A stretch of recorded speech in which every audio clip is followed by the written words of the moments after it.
Toughest exam है India का, UPSC, उसकी 2.5 लाख की फीस को हम 7,500 में कर दिए। और सेम बहुत बढ़िया, वेरी गुड। और इंडिया के सबसे बेस्ट टीचर के साथ जो भी हैं वो अपने सब्जेक्ट में उससे बेस्ट इंडिया में कोई नहीं। और इतना के बावजूद ऐसे हम लोग को लगता होगा 7,500 बहुत कम है। एक लड़की ने कहा कि सर शाम वाले बैच को ना मॉर्निंग में कर दीजिए। हम कहे बाबू तो इतना सबके इंडिविजुअल से तो बैच ट्रांसफर नहीं, क्या प्रॉब्लम है? उसने कहा ना शाम में हमको दूसरे के यहाँ बर्तन मांजने जाना होता है। तो हम लोग को लगता है कि जितना ये तकलीफ इससे कई गुना जाते हैं। और कई बार तो ऐसा लगता है कि वो भी ना ले। एक लड़का बेचारा नदी से बालू निकालता था और वो बालू को भरता था, फिर नाव बालू को किनारे लेके बेचती थी और वो बालू भरता था, उससे मेरी फीस ले आया। हमारा हाथ कांप गया, हम कैसे फीस ले लेंगे यहाँ पर। बहुत बढ़िया। उसी दिन हमने ये प्रण लिया था कि भारत का कोई भी बच्चा उसके सफलता में पैसा उसकी बाधा नहीं बनेगी, चाहे उसको जितना भी पढ़ना रहे यहाँ पर। क्या बात।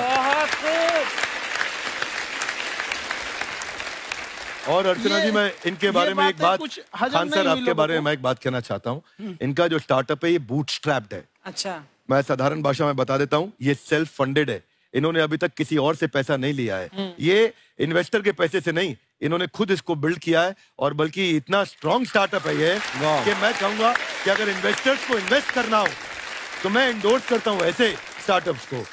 यही सब चीजों को देखते हुए कई लोगों ने धमकी भी दिया था वहां पर। अच्छा। और उसके बाद बम चला दिए और 7-8 बम चला दिए और कुछ ब्लास्ट हुआ। एक बेचारा नया लड़का आया था एडमिशन लेने के लिए, उसकी स्कूटी उड़ा दिया। वो आया था, कहा कि सर हम तो पढ़ने आए थे, हमारा स्कूटी उड़ गया।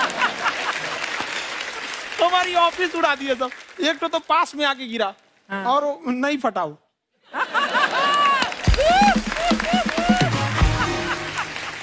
बाद में बहुत सारे लोग धमकियां दिए, लेकिन कहते हैं ना सूरज कितना भी तेज चमक ले समंदर नहीं सुखा सकता। वाह वाह वाह, क्या बात है। मैम एक्चुअली ये फीस कम करने का एक और रीजन है।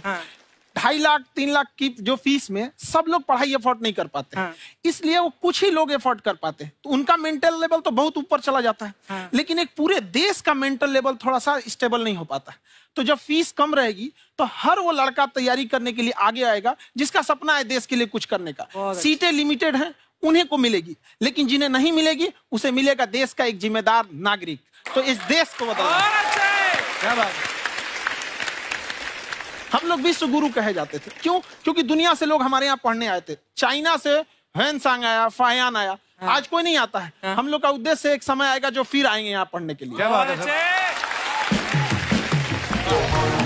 पर आप देखो अर्चना जी, सबसे ज्यादा आईपीएस आईएएस बिहार से निकलते हैं। आप देखो पढ़ाई लिखाई में पॉलिटिशियन बहुत बड़े बड़े निकले हैं। तो ऐसा नहीं है, हर जगह ऑप्शन भी नहीं है वहाँ पे, इंडस्ट्री नहीं है, खेती करेगा तो कोई खास वो नहीं रहे, ऑप्शन भी नहीं है। सही बात है। बिहार की मिट्टी में एक चीज है, जिद तो बहुत जबरदस्त है। कुछ भी नहीं रहेगा तो सब कुछ पाने का उसको जिद रहेगा, करके भी दिखा देगा। वहाँ पे कर देंगे हम यहाँ पे। विवेक सर, आपके बारे में हमने सुना एक बार आप संन्यास लेने चले गए थे।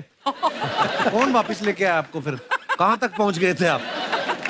नहीं, मैं एमबीए की पढ़ाई के बाद मैं ये सोचा था कि अपना जीवन भगवान की सेवा में समर्पित कर दूं। अच्छा जी। बहुत साल मैं वृंदावन में रहा था और गुरुकुल में रहा था। अच्छा। और वहाँ सेवा करना, बहुत अच्छी शिक्षा मिली। मैं बोलता हूँ मेरी असली एमबीए वही थी, मोस्ट ब्यूटीफुल एसोसिएशन। वाह। और मैं वहाँ भगवत गीता पढ़ी, जहाँ मुझे गीता से लगाव हुआ। तो मेरे गुरुजी का आदेश था कि आप भगवत गीता को बिजनेस मैनेजमेंट के साथ जोड़ के देश दुनिया में बताओ। मेरे को लगा बड़ा मुश्किल काम है।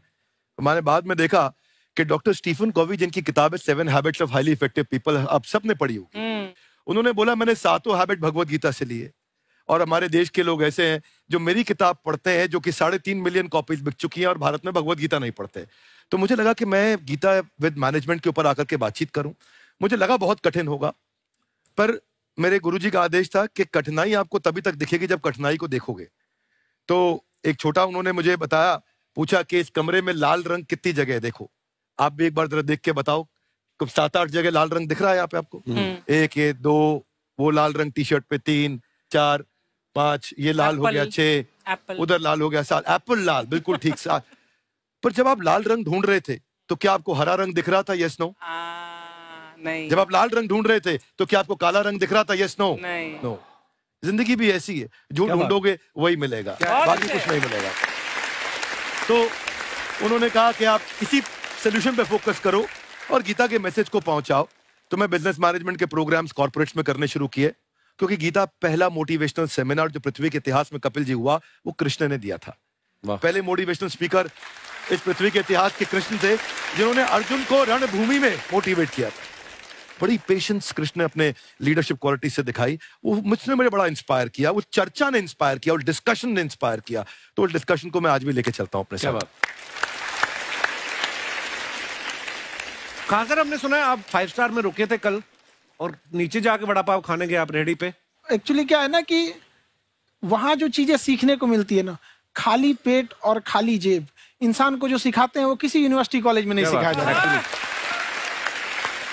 और गरीबी बड़ा बेशरम चीज होती है। तो कहते हैं कि मौत भी तू जल्दी आया कर गरीब के घर में, कफन का पैसा भी खर्च होता है दवाइयां खरीदते खरीदते। हाय हाय हाय, क्या बात है। और खान सर की खासियत ये है कि जिसको तो पढ़ना है, जिसको एजुकेशन चाहिए, वो तो इनका वीडियो देखते हैं, लेकिन वैसे भी कई लोग, जैसे अर्चना जी बात करी थी, कहती मैंने जब देखना शुरू किया तो मैंने बैक टू बैक इतने सारे वीडियोस देखे, क्योंकि आपका जो तरीका जो बोलने में, एक तो इनकी जो टोन है पढ़ाने में, और साथ साथ में जो ह्यूमर आता रहता है, तो उसकी वजह से और भी इंटरेस्टिंग हो जाते हैं आपके वीडियो। शुरुआत में हम लोग जब स्टूडेंट लाइफ में थे, या हम कई स्टूडेंट को भी देखते हैं, वो बेचारे जब थक जाते हैं तो आपका शो देखने लगते हैं। तो शुरू में हमको लगता था जब कि अरे यार हमारी पढ़ाई उसके लिए है, लेकिन पढ़ाई में थक जाता है, शो देख के नहीं थक जाता। हाँ। तो हमने सोचा दोनों को मिक्स कर देते हैं। तो हमने उसको, और आज आपको पता नहीं हमने भी यही किया है। मिक्स करने। हमारे एजुकेशन सिस्टम में 2 कमी है। हाँ। एक एजुकेशन की, दूसरा सिस्टम की। आप पटना से हैं ना? हाँ। हमें भी पटना पसंद है। हाँ। बस कोई पटाने वाला चाहिए। नहीं, मजाक नहीं कर रहे हैं। आपका जो चैनल है, हम दिन में 10 बार आपके चैनल को सब्सक्राइब करते हैं। दिन में 10? अरे हाँ, और बेल आइकन तो हम इतना जोर से दबाते हैं कि बाकी यूट्यूब वाले बाहर निकल के देखते हैं कि ये कौन है जिसने इनका चैनल इतना जोर से दबा दिया बेल आइकन। बुढ़िया, तो शर्म नहीं आती? आते ही फ्लर्ट शुरू कर दिया ना तूने। तो जाते हुए करते हैं क्या? विवेक जी नमस्ते। आपसे काम था छोटा सा, कर देंगे आप? ये क्यों करेंगे? नहीं, गुरुजी हमेशा अपने वीडियो में कहते हैं कि विवेक से काम लो, विवेक से काम लो। विवेक मतलब दिमाग से काम लो आप। हाँ, तो विवेक जी अपने दिमाग से ही काम लेंगे। बहुत दिमाग है उनके पास। ये देखिए, जो आदमी, आपको मैं बताइए, जो आदमी बिना फिल्म किए कपिल शर्मा शो में आ गया, कितना दिमाग होगा उसके पास। लेकिन एक बात है जिसकी वजह से हम आप तीनों से नाराज हैं। क्यों? क्या बात? हर चीज में मोटिवेट मोटिवेट मोटिवेट क्या होता है? सच कह रहा है, जब भी ये शब्द सुनते हैं हमें लगता है कोई हमें चिढ़ा रहा है। मोटिवेट बदल दीजिए ना, खाली मोटिवेट बोलना ही क्यों जरूरी है? कुछ और कीजिए। हाँ। रोटी वेट, छोटी वेट, पतली वेट, कुछ भी बोलिए, मोटिवेट हटाइए। तो गुड़िया, तू भी एक्सरसाइज किया कर ना, देख डॉक्टर साहब ने कितना वजन कम किया है, तू भी कर ले। ठीक है, फिर मोटिवेट से ही चला लेंगे। लेकिन मोटिवेशन कोई बुरा बात नहीं है। हमारे दादाजी भी वैसे बहुत मोटिवेट करते थे। हाँ, एक बार तो तालाब में डूब रहे थे हमारे दादाजी। हाँ। हमारे पास रस्सी भी था, ट्यूब भी था, फिर भी हम अपने दादाजी को बचा नहीं पाए। क्यों? क्योंकि हमने उनकी ओर तिनका फेंका ना, वही कहते थे डूबते को तिनका का सहारा काफी। नहीं लगा सहारा, दादाजी बुड़बुड़ बुड़बुड़ बुड़बुड़। गुड़िया, तू क्या करने आई इधर? अरे हाँ, हम क्या करने आए हैं, एक पूछना था सर, खान सर, ये जो हमारा एक चाचा का लड़का है, उसको क्या है, थोड़ा पढ़ाई में प्रॉब्लम हो रहा है, तो 12वीं का पढ़ाई आप उसको अच्छी तरह करवा के 12वीं पास करवा देंगे आप? करवा देंगे, वेरी गुड, बात कर लेते हैं। हाँ, राम सरोवर, देखो हमारा बात हो गया है, ये 10वीं जो तुमसे नहीं दिया जा रहा है वो नहीं देना है।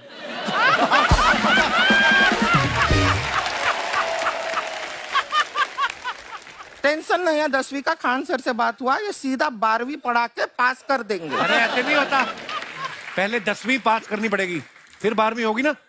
ऐसा कोई जरूरी नहीं है ये सीक्वेंस। हमारे मौसा जी थे, उनसे ना 10वीं हुई ना 12वीं हुई, अभी 3 दिन पहले सीधा उनकी 13वीं हुई।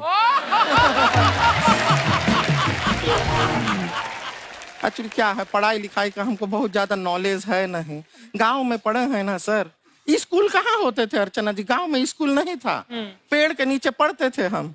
यहाँ तक कि हमारे पास ब्लैक बोर्ड भी नहीं था, हमारे मोहल्ले की जो भैंसिया थी उसको खड़ा करके टीचर उसके ऊपर लिख के पढ़ाती थी। मजाक नहीं कर रहे हैं। और आप तो समझ रहे हैं, अभी ब्लैक बोर्ड की एक अटैच डस्टर था बैक बोर्ड का, समझ रहे हैं ऐसा, वो पीछे से आता था, लिखा हुआ मिटाता था और चला जाता था। ये तो कुछ भी नहीं है। एक बार क्या हुआ, हमारा स्कूल शुरू हुआ, शुरू होते ही 2 महीने के लिए छुट्टियां हो गई। क्यों? ब्लैक बोर्ड ने बछड़ा दिया था ना।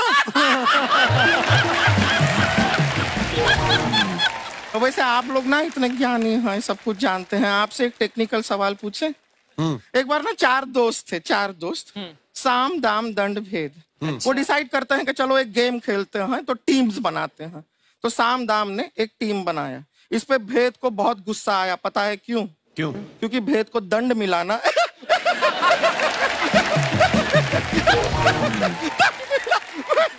ये सिर्फ हंसती नहीं है सर, थोड़ा सा पेट्रोल पिला दो स्टार्ट भी हो जाती है। इतना है कि और भी बता दीजिए, जब हम बीमार होते हैं हम डॉक्टर के पास नहीं मैकेनिक के पास जाते हैं, और डिटेल दे दीजिए।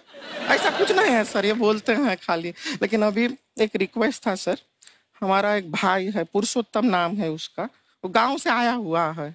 आप लोग थोड़ा उससे सब बातचीत करेंगे, थोड़ा उसको प्रोत्साहन देंगे। और शर्मा जी, आपसे भी एक रिक्वेस्ट था, आपसे हमने कभी कुछ मांगा नहीं है। पुरुषोत्तम आएगा ना, एक बार बस उससे कह दीजिएगा, पुरुषोत्तम तुम कितने हैंडसम हो। मैंने देखा ही नहीं अभी तक। तो देख के बस बोल दीजिएगा तुम कितने हैंडसम हो, ऐसा बोल दीजिएगा प्लीज। ठीक है, हम बुला लेते हैं पुरुषोत्तम।